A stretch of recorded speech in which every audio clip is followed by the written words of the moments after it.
परमसुखदं केवलं ज्ञानमूर्तिं द्वन्द्वातीतं गगनसदृशं तत्त्वमस्यादिलक्ष्यम् एकं नित्यं विमलमचलं सर्वधी साक्षिभूतं भावातीतं त्रिगुणरहितं सद्गुरुं तं Namami.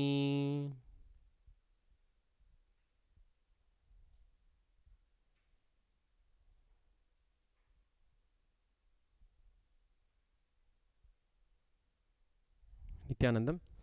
We welcome all the participants of this session of learning of Agamas, Yoga Pramanas, and the Pramanas, Agam and Sanskrit, blessed by His Divine Holiness, Bhagavan Sri Nityananda Paramashivam. So, all the participants have already logged into the Zoom. If you have not already filled up any form, kindly do fill it. The link for the form is tinyurl.com/Nityananda Sanskrit. Again repeat, if you have not filled up any form, kindly fill up the form tinyurl.com/Nityananda Sanskrit. So yesterday we started seeing the word by word meaning of the Sadguru Vandanam, the invocation mantra that we chant for Swamiji. For all of you to know that this is Shastra directly by Paramashiva, this shloka. This is a traditional Sampradaya shloka invoking the Guru, and hence the respect for the Shastra has to be given as such in all its ways. So we'll go back and revisit the whole meaning, not like yesterday word by word, general whole meaning of fast track whole meaning of the whole shloka, and learn the shloka for a few more times, and then proceed to the next few parts of today's session.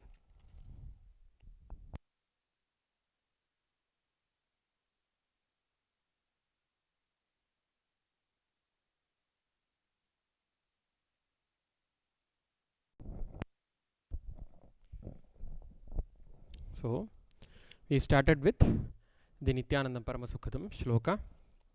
I have not erased the whole thing. So Nityanandam Paramasukhadam Kevalam Jnanamurtim Dvandvatitam Gaganasadrisham Tattvamasyaadilaksham Ekam Nityam Vimalam Achalam Sarvadhi Sakshibhutam Bhavatitam Trigunarahitam Sadgurum Tam Namami. I bow down to that Sadguru who's named Nityananda and the embodiment of eternal bliss, who's the giver of the supreme happiness, who's the state of aloneness, who's the embodiment of the form and the embodiment of jnana, enlightenment, wisdom, who's beyond the duality, who's like the akasha, like the space, and who's the goal to be achieved by all the Mahavakyas of the Vedas, starting from Tattvamasi, and who's the only one even ever existing, and who's eternal, who does not have any bondage, and who is free from all the impurities, who's immovable because he's pure consciousness, the one who has become the silent spectator and the witness for all the thought processes, and the one who is beyond all the emotions, and the one who does not have the three gunas, sattva, rajas and tamas. I bow down to that Sadguru, bow down to that Guru who's the cause for my enlightenment. If we all see, one thing we can note, this is a shloka. A shloka is literally a poem. A shloka is literally a poem. So,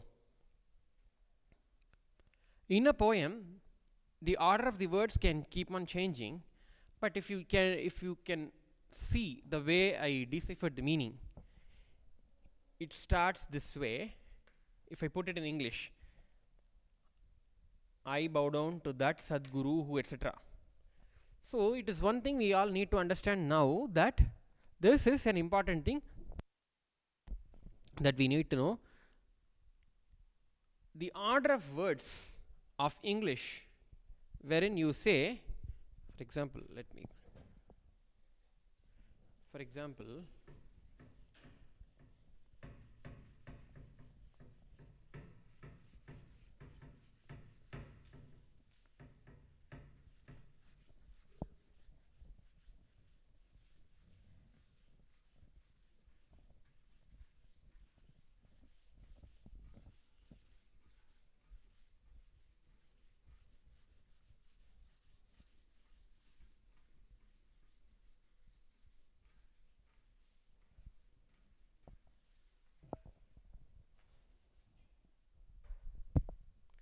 see here the last three words I am writing, putting it in a prose order.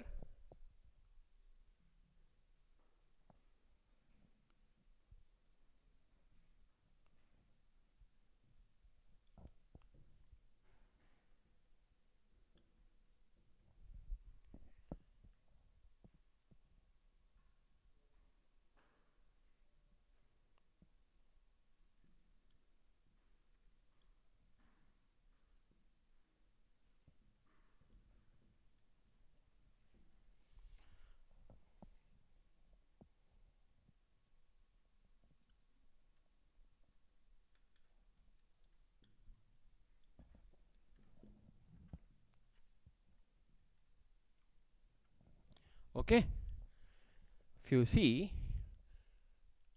aham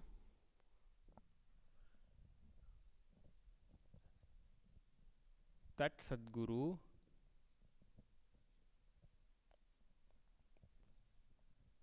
bow down to. This is an important thing that we need to understand. The order of English is completely different from the order of the words of Sanskrit. The order of the words of Sanskrit is the way almost all Indian languages are there. Even if I have to tell this in Tamil or Kannada, நான் அந்த சத்குருவை வணங்குகிறேன், நானு ಆ ಸದ್ಗುರುವನ್ನು ನಮಸ್ಕರಿಸ್ತೀನಿ. You tell in Kannada, if you tell in Malayalam also, in all the Indian languages this is the order of words. The person comes and then etc etc and the verb comes in the last. Unlike in English, the verb comes second. This is just a one tip I am just telling. This is, I am not teaching you the whole sentence or anything.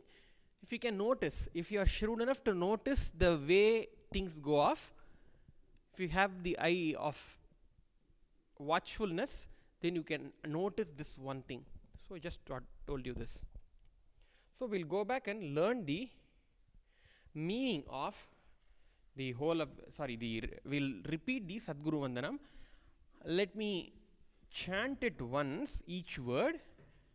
Those you may be knowing this Sadguru Vandanam very well earlier, but you can also repeat it if you know. If you do not know, then you can learn it. If you already know but you feel your pronunciations are not that good, great, then you can learn and recorrect your pronunciations now.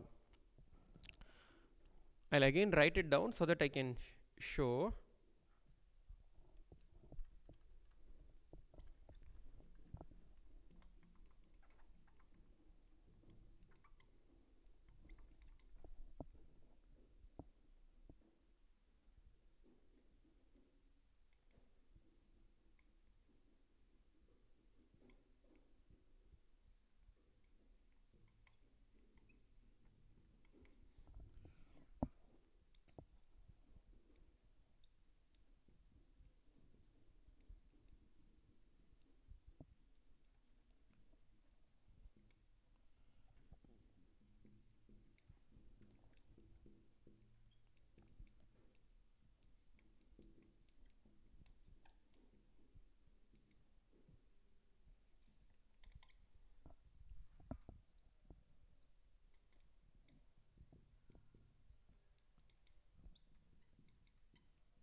So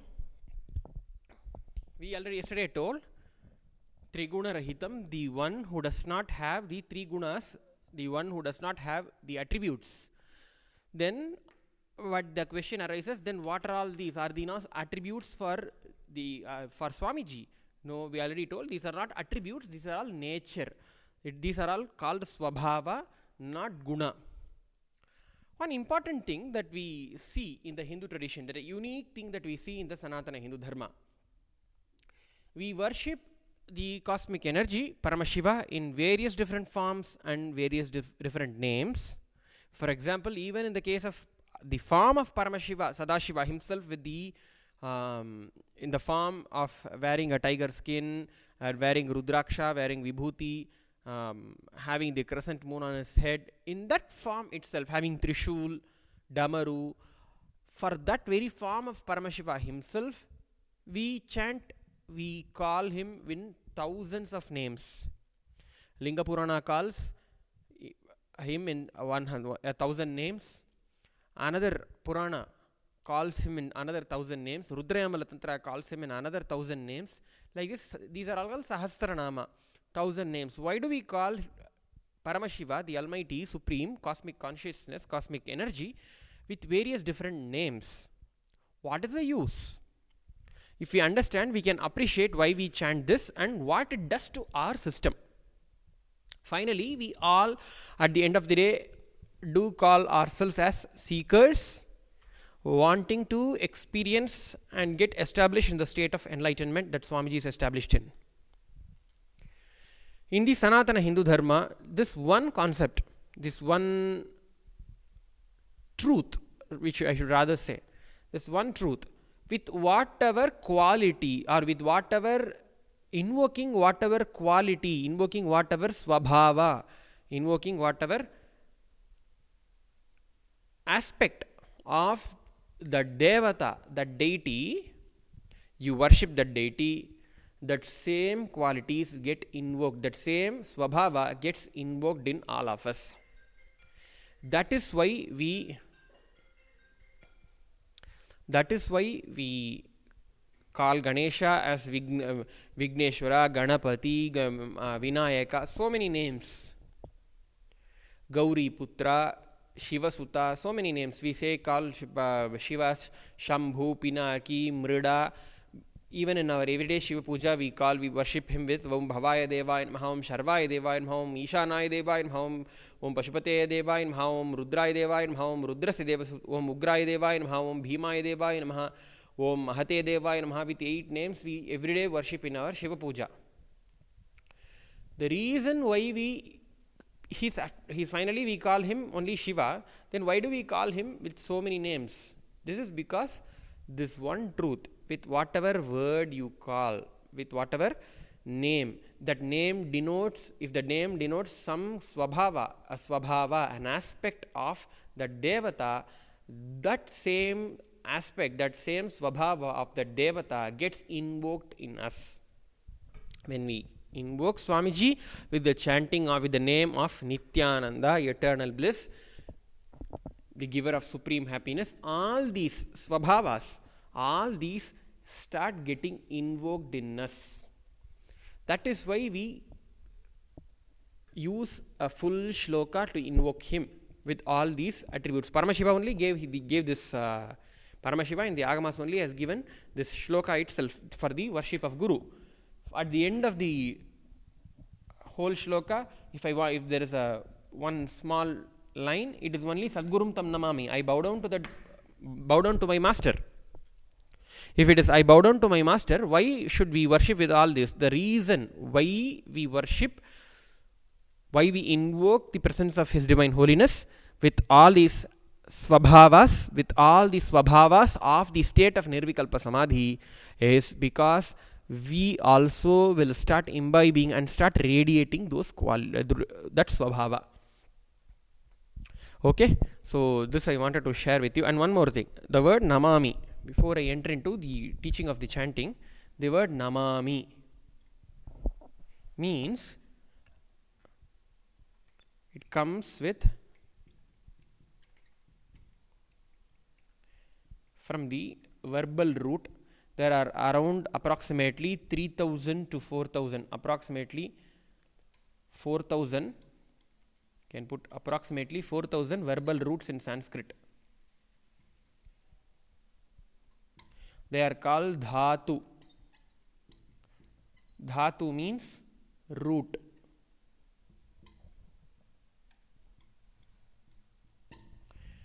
From these verbal roots, the whole of the language comes, all the words are formed. The verbal root of this word namami is nam. Why do we use the word nam? What is the speciality of using this word, the verbal root nam, in always whenever we say namaha, shivaya namaha, om hrim nityanandaya namaha, we always say for all of it the verbal root is nam. Why do we use the verbal root nam? The Upanishads, in the Upanishads, Paramashiva explains, says, tannama ityupasita namyante esmai kamaha. In the Taittiriya Upanishad, in the Vedas, Paramashiva reveals, says that whoever worships the cosmic energy, whoever worships the Supreme, ultimate Lord with the word nama, tannama ityupasita, whoever worships the cosmos with the word nama, to him all the desires bow down. Namyante asmai kamaha means the one who worships that being will be worshipped by all the desires. It means two things. One, as a human being, now we run after desires. We want to fulfill our desires and we run after it.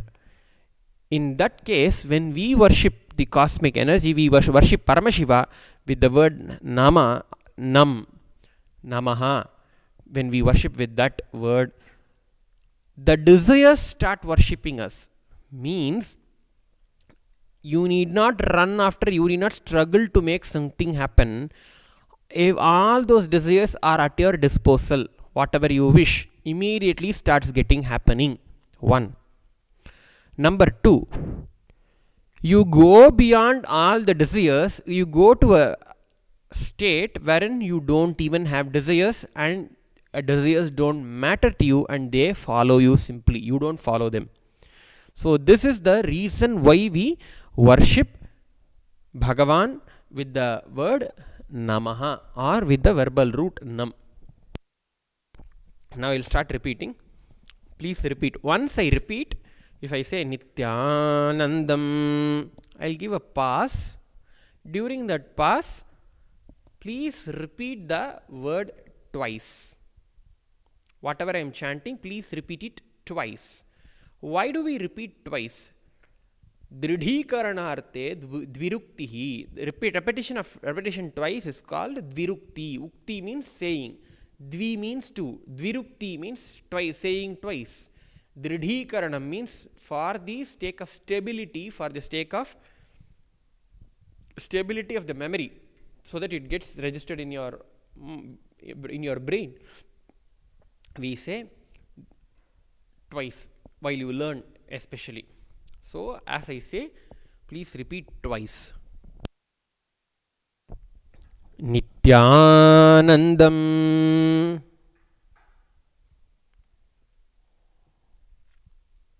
Paramasukhadam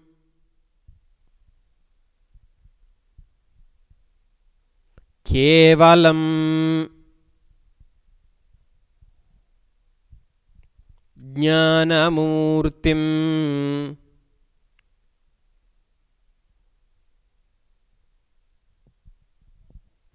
Dvandvatitam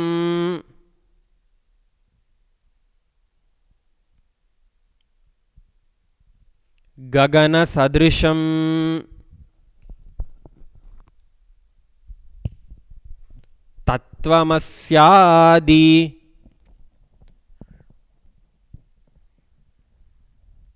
लक्ष्यं तत्त्वमस्यादिलक्ष्यम्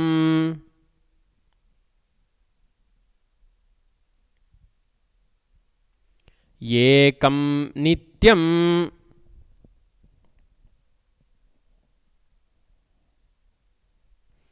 विमलमचलम्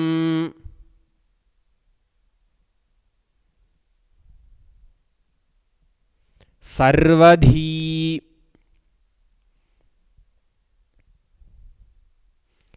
साक्षिभूतम्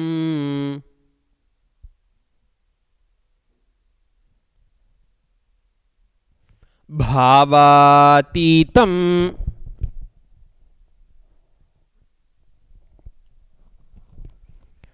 त्रिगुणरहितं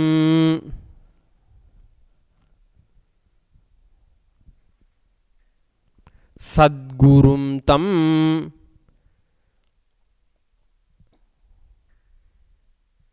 नमामि।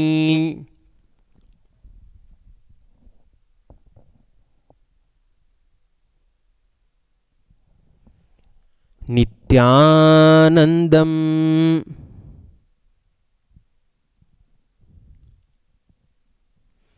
परमसुखदं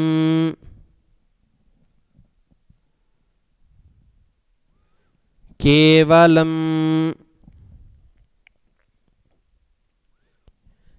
ज्ञानमूर्तिं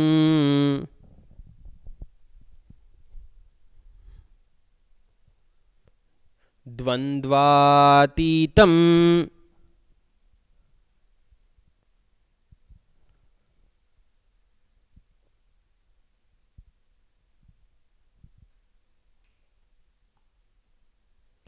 गगनसदृशं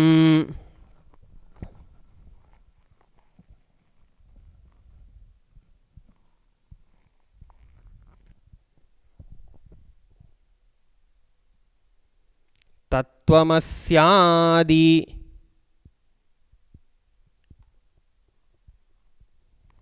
लक्ष्यम्। Completing with all the Zoom participants in the Zoom, I've just noticed your chat messages. There was a technical glitch in the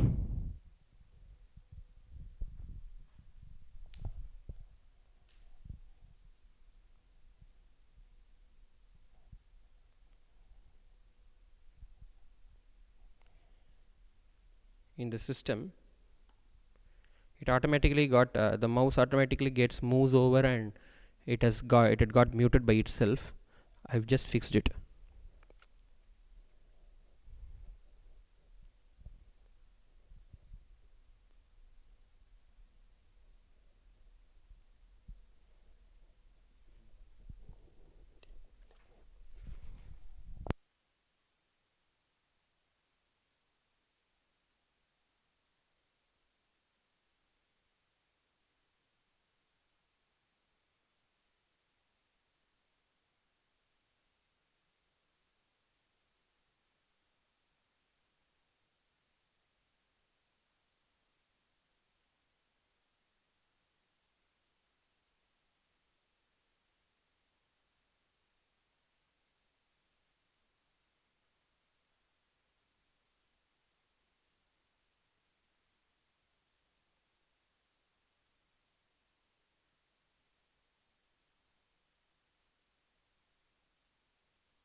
And every day in the pujas also we chant in the morning, and before the Shakti Avishkaranam every time we in the morning Uttama Seva we keep repeating this shloka. So I'm not going to spend more time on repeating for teaching this chant, but I'll tell you the important things of the chant.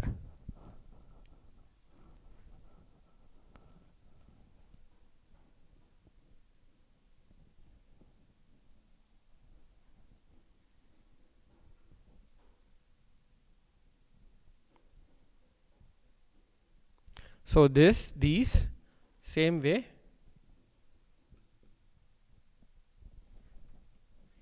The differences with all these.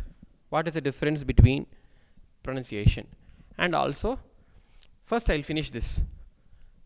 When I say this is ka,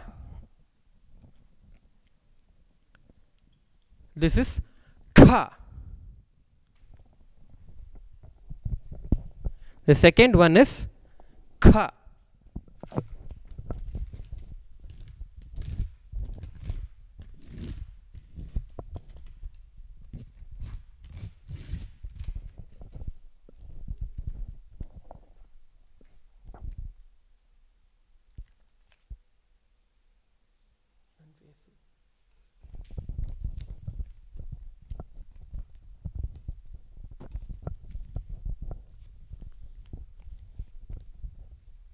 So, what is the difference between saying this and saying this? When you say this, chant ka, more of prana comes out of your mouth. When you say this, less of prana comes out of your mouth, less of breath comes out of your mouth. We call this alpa prana, we call this mahaprana. To check whether you are chanting this correctly or not, you can take a piece of paper like this, piece of paper, and keep it in front of your mouth. Ka, kha. Just keeping it so that, yeah. Hope I'll. Ka. Camera zoom in, please. Ka, kha. So, Nityanandam Paramasukhadam,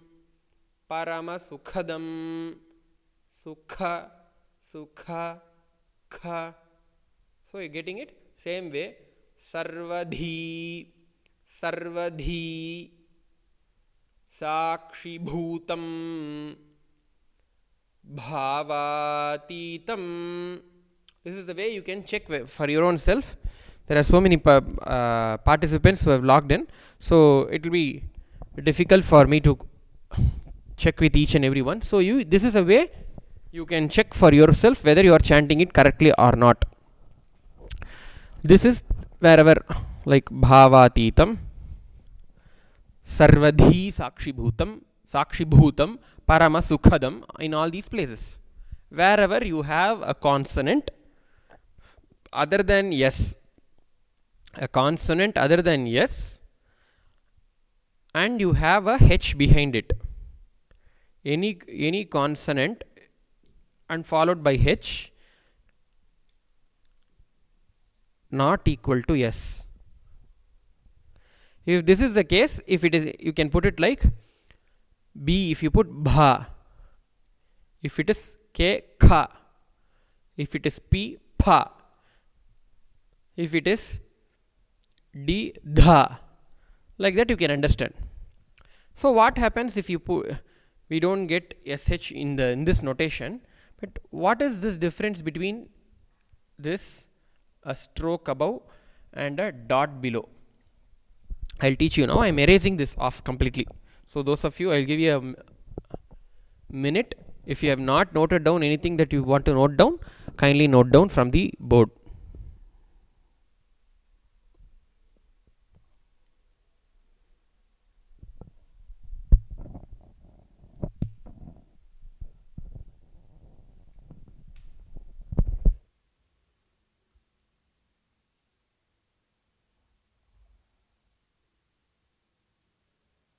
So, two things from this. One, the difference between yes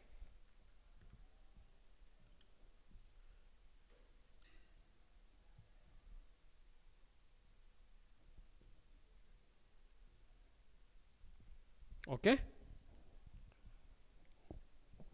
So listen everyone carefully. What is the difference? Even if you know Hindi, if you are from a background, if your mother tongue is Hindi, please be informed that you do not know the difference between these two. You always confuse say sha for this, like when we say prasad you say prashad, and for these two as same pronunciations do happen. I am telling you exact how they should be pronounced.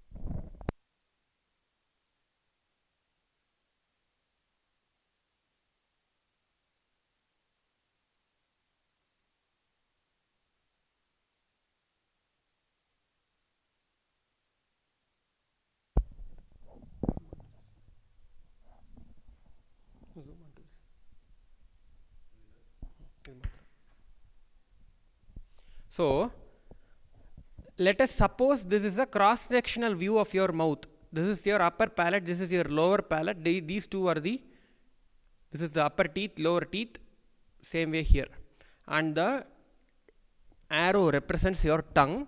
The tip of the arrow represents your tip of your tongue. For saying this, you take your tongue, the tongue touches here, sa, just above the upper teeth, where the gums of your upper teeth touches the palate, joins with your palate, upper palate. There the tip of the tongue touches. For saying this,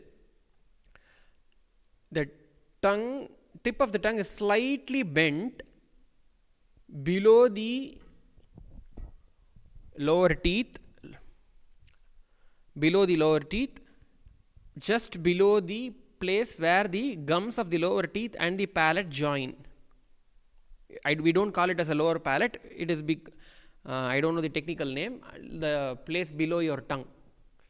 So where it joins, while you keep it, shh, the sound gets produced. For this, the tongue needs to go back and touch the back of your palate.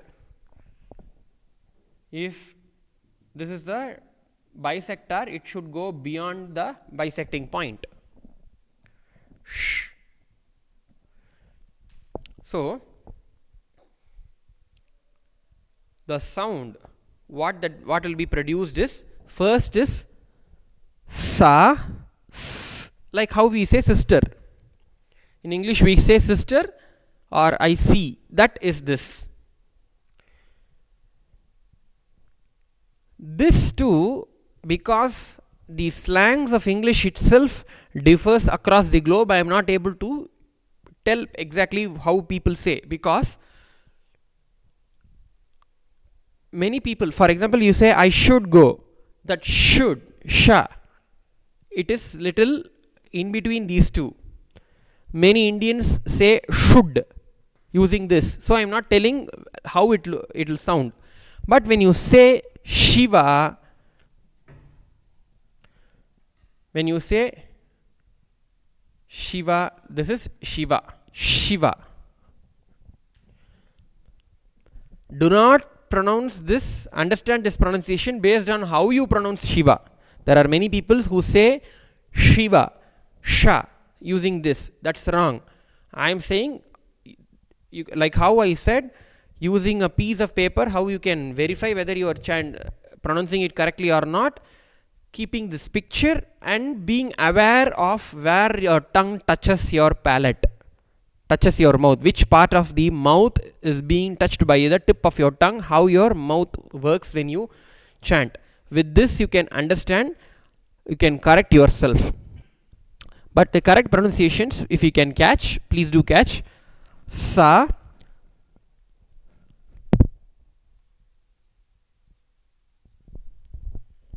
sha, sha, sha, sha. If I have to say without the a, then I have to say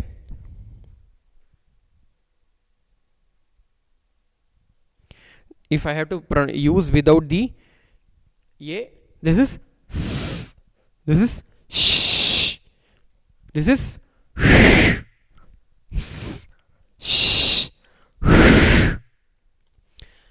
Do check with this cross-sectional diagram of your cross-sectional representation of your mouth and the tongue, and do keep your tongue in these exact places. You will be able to pronounce it properly. Why we give emphasis on how you pronounce? Because as we told in the first session day before yesterday, the language, this bhasha, is not just used to communicate something but also to transmit energy.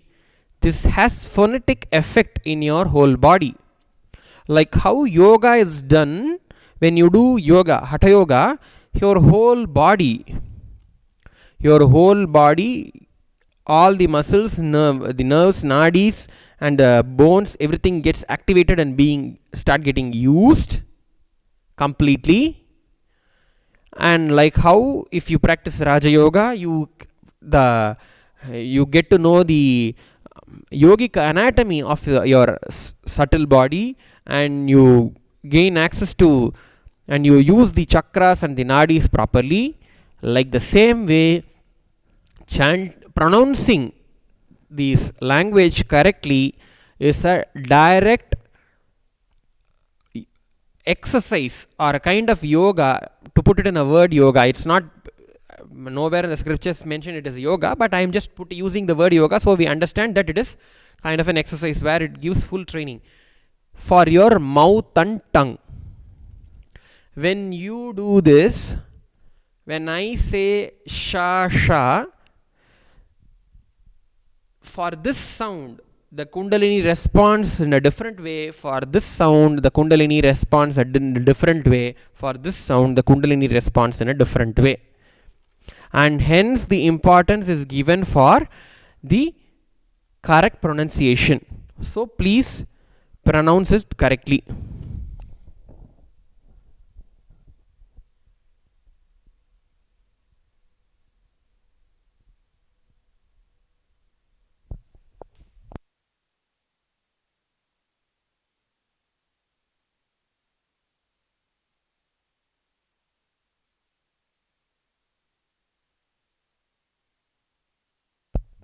So same, now we will move to the next thing of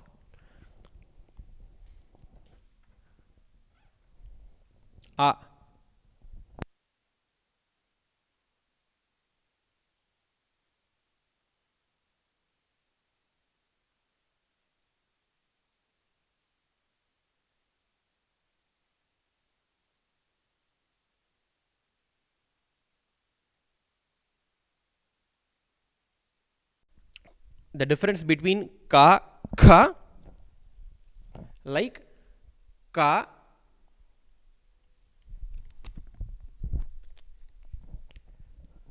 ka, kha, kha.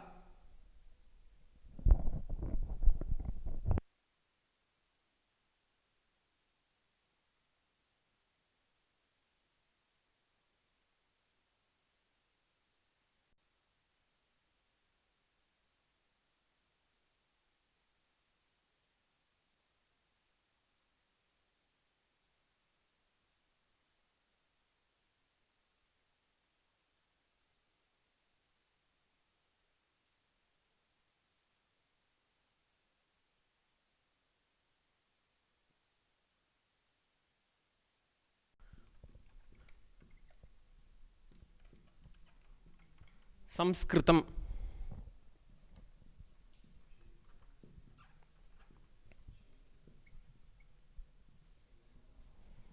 Okay, all of you please note that the name of this language is Samskritam. This is not Sanskritam or Sanskrit. That is a version of the pronunciation of this word into Hindi. Samskritam literally means Samyak Kritam.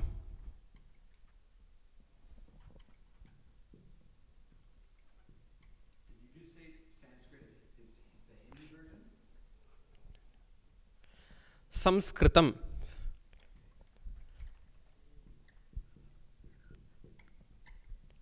Samyak kritam. Well or perfectly created or perfectly done is the meaning of this word Samskritam, because the structure of this whole language is perfectly created for the effect that is expected in the human consciousness. It is called Samskritam. Now, how did this Samskritam became Sanskrit? If you know, then you will start dropping this word Sanskrit and you will go into start using the word Samskritam, which is what I am going to continue with the word Samskritam, continue going forward.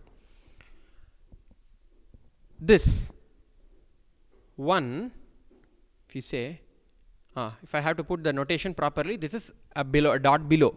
This represents this dot here. This is called Anuswara.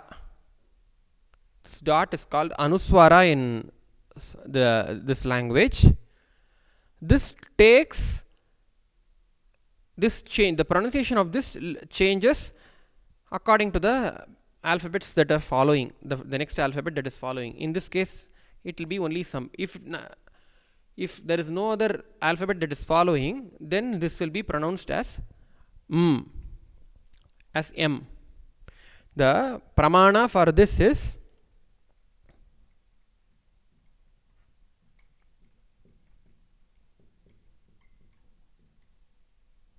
I am telling you this pramana just for confirmation. You need not remember this pramana. This pramana is not even required for anyone. Just I am telling you.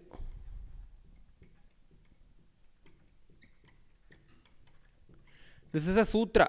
This is a Panini sutra, grammar sutra, rule of a grammar, which says monuswaraha, makaraha, anuswaraha. Means this the sound of anuswara is In Hindi, how is this pronounced? Sam will not be pronounced as sam in Hindi. It is pronounced as sun. And in Hindi, they stopped using. In Hindi, as far as that language, all the words of Sanskrit which ends with or this visarga, this aha, namaha, anywhere, all those will be taken off and only this will come. In Hindi, instead of saying Samskritam, how they say is Sanskrit, because they will not pronounce the A at the end of any letter. So, here, if I want to say, they will not pronounce these two. So, they started saying Sanskrit. Sanskrit in Hindi. When the British came to India, when they heard people who speak Hindi say the word Sanskrit, they said Sanskrit. And that is how the word Sanskrit, Zoom is reconnecting.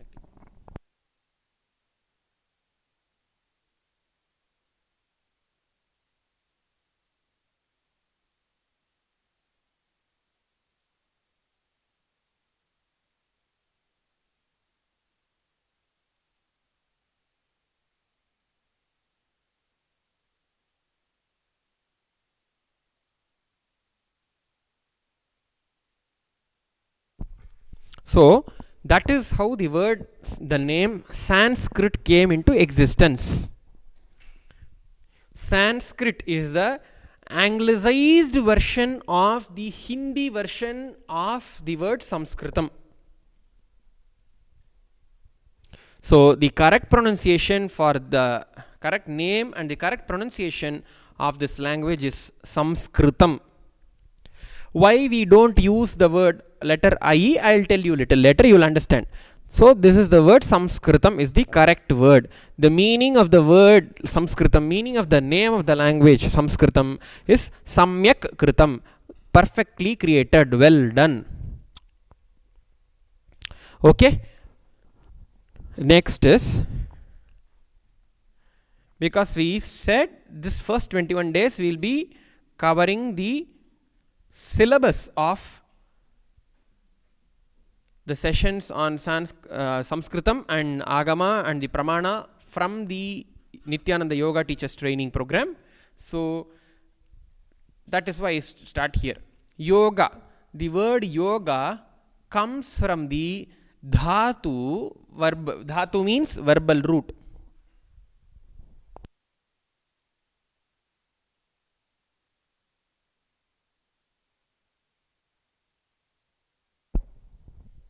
So the word yoga comes from the verbal root dhatu yuj.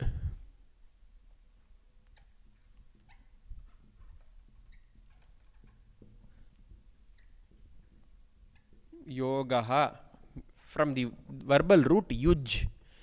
Yuj means to unite. The meaning of the word comes to unite, from the verbal root to unite. Yuj means to unite, not yoga means to unite. Yoga means uniting. Uniting the body, mind and consciousness. Okay? Especially all the NYTT grads, please remember, let's all recall what we learnt.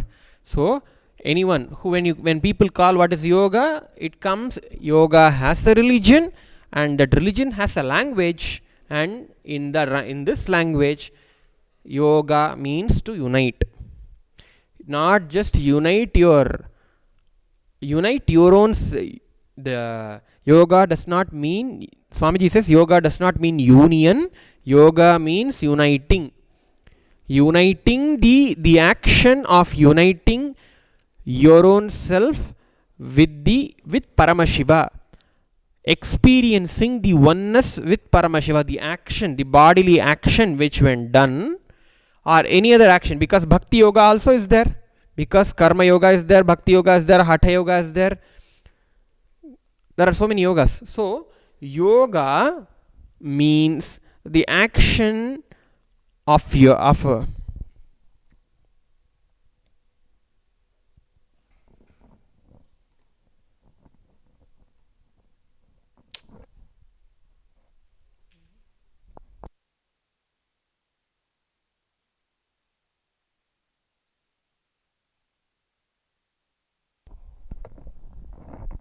So yoga does not mean union. Yoga means uniting.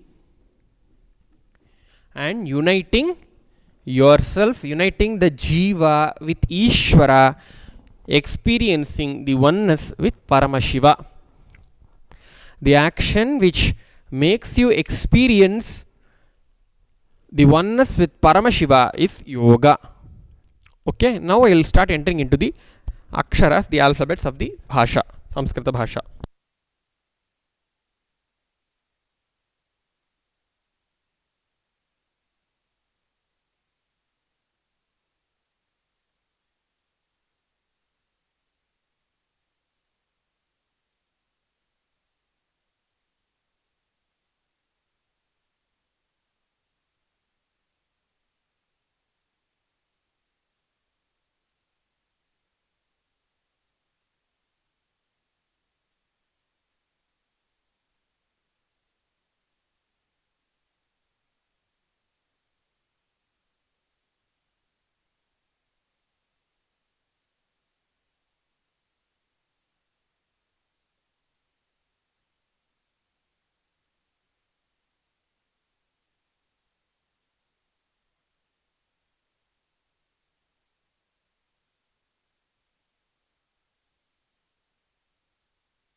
So now we will enter into the alphabets of this Sanskritam. Alphabets are called aksharani, akshara. Alphabets are called akshara, alphabet. Alphabets in plural, it is called aksharani. So aksharani are of two types, swaraha and vyanjanani. Okay, swaraha and vyanjanani. Swaraha are also called as ach aksharani. Vyanjana are also called as hal aksharani. What are swara aksharani and what are vyanjana aksharani? Let us see. First, let us see swara aksharani.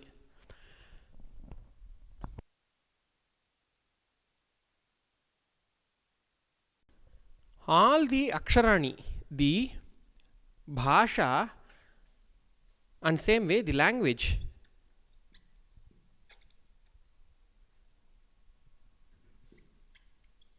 is called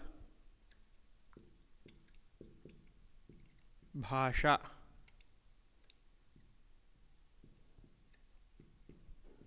Bhasha. Bhasha means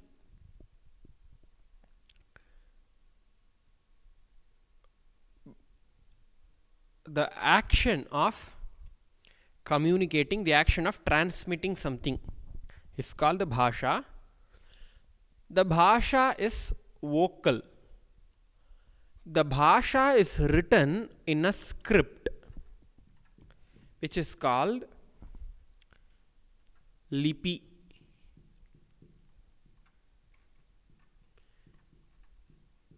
Lipihi, which is called lipihi. Lipi means script. The lipi in which the bhasha, Samskrita bhasha is written is this script. This lipi is called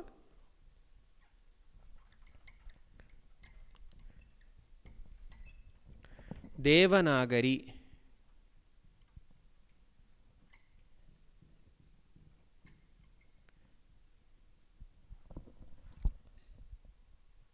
So now we will be learning the aksharani, the swara aksharani and the vyanjana aksharani of Samskrita bhasha in Devanagari.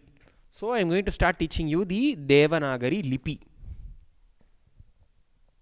Before I erase, I give you half a minute for you to, if at all you want to make note of it, kindly make note of it.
A. A. This is A. Next one is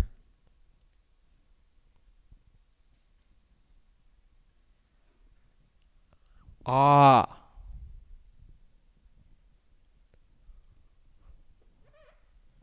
Okay, next one is A. Next is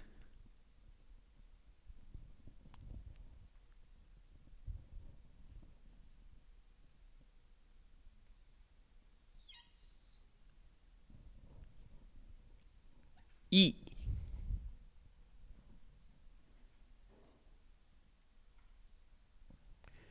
Next is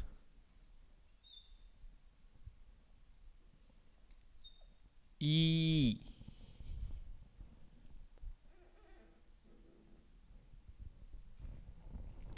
Next is U. Next is oo. Next is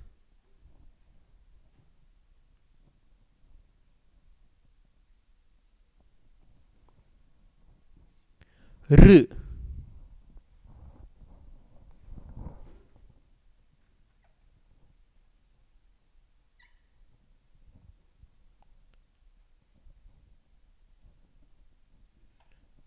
R.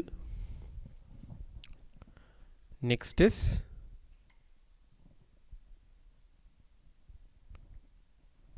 L.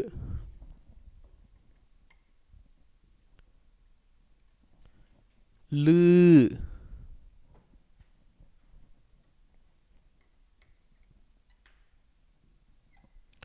A. Sorry, A. I.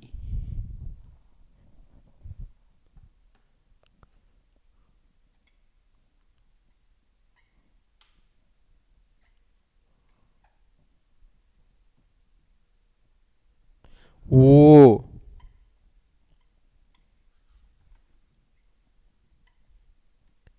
Au. These are the Swara Aksharani. A, I, E, U, U, R, R, L, L, A, I, O, Au. All these are called. I am writing below for your reference what are all the transliteration notation. A, I, E, U, U, R, R, L, L, A, I, O, Au.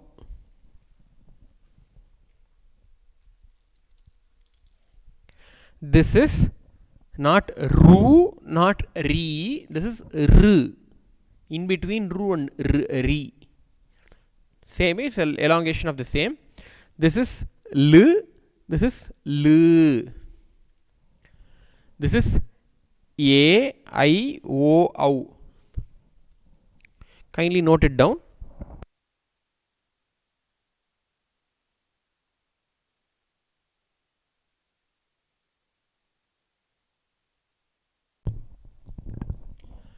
A, I, U, R, L, L, A, I, O, Au. So, as I told, this is A. It's not A, it is A, I, U, R, L, A, I, O, Au. These are all called the Swara Aksharani. These are all called Swara Aksharani. They are all called Swaraha put together. Apart from this, we have two other Aksharas. Aha. Here,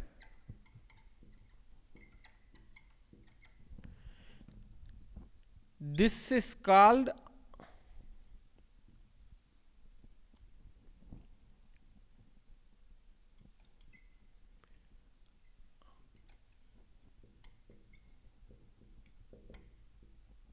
Anuswaraha.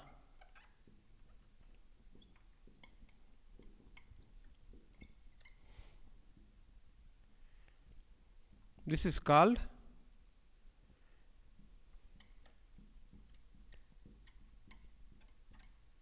Visargaha.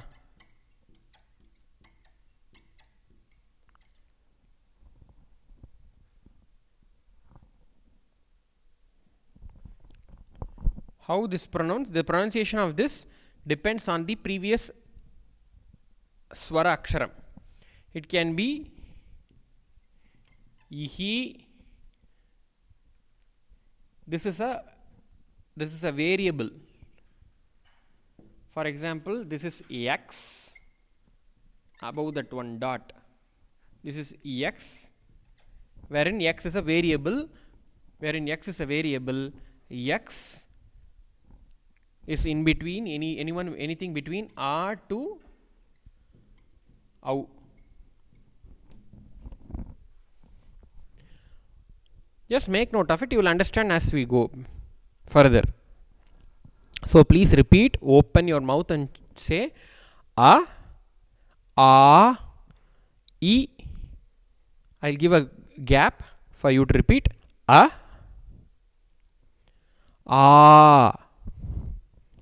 e, u, r,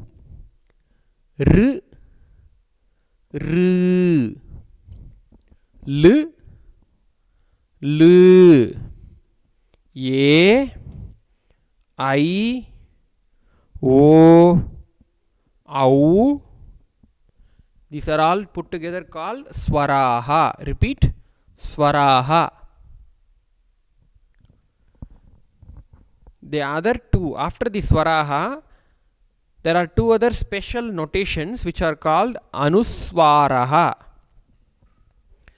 visargaha. The anuswara is notation is a dot above, and the notation of the visarga is a colon kind of, it's like a colon. In the international transliteration, it will be denoted with a H with a dot below. Here, in the international transliteration, the notation is an M and a dot below.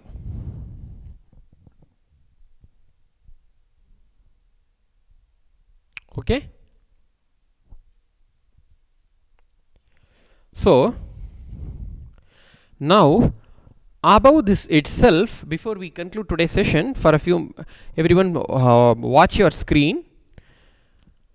Before we conclude today's session, I'll start again and go how you write it, where you start. So I am trying to put my hand in such a way that the camera does not. So go here. So we'll put an arrow.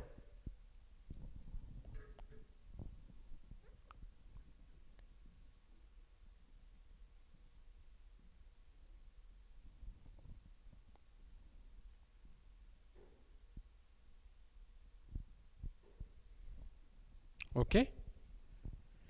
Then second, this is 1.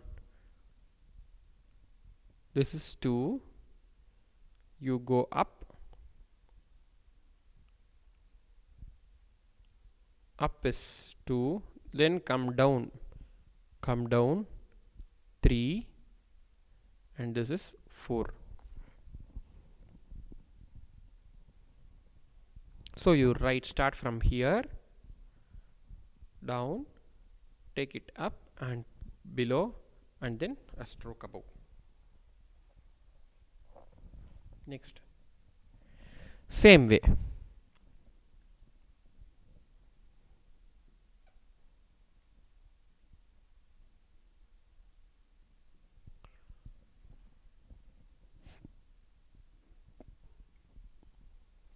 One, this single stroke is 1, 2, this is 2, 3, 4 and 5.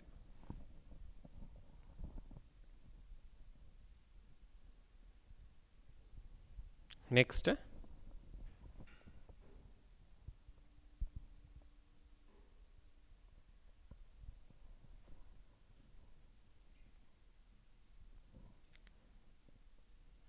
one,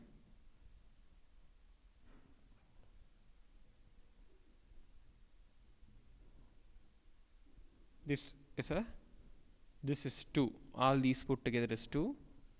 This is 3.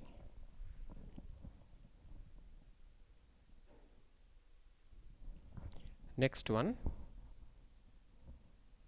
1,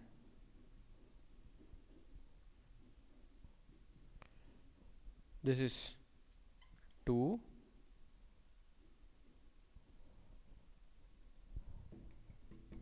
okay, this is 3, this is 4.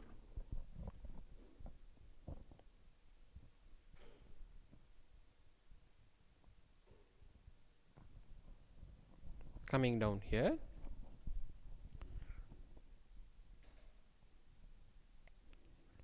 this is 1, this is 2.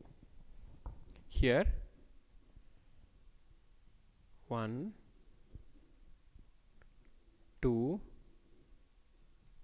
3.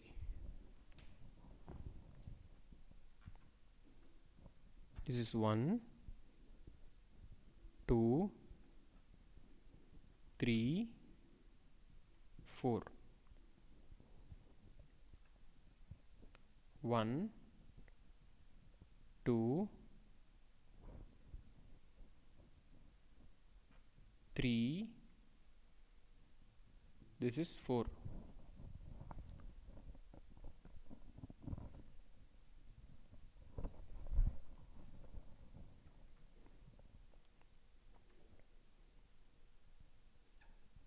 One, 2, 3. Sorry.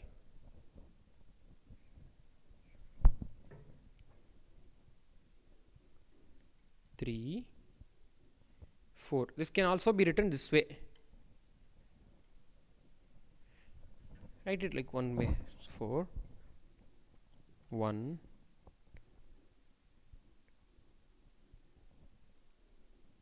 2, 3, 4. 1, 2, 3. 1, 2,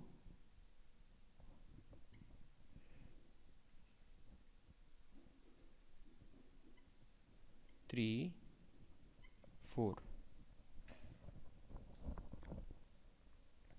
1, 2, 3, 4, 5, 6. 1, 2, 3, 4, 5, 6, 7.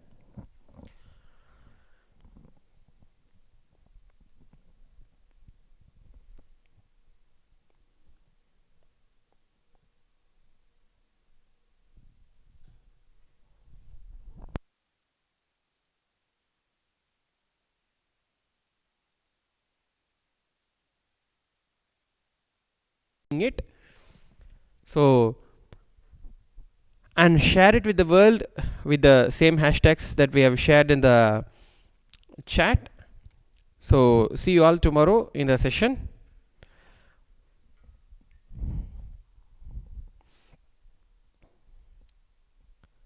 Also share the whatever you learnt in the session as a post, as well as make a short video, a minute or two short video inviting others to join.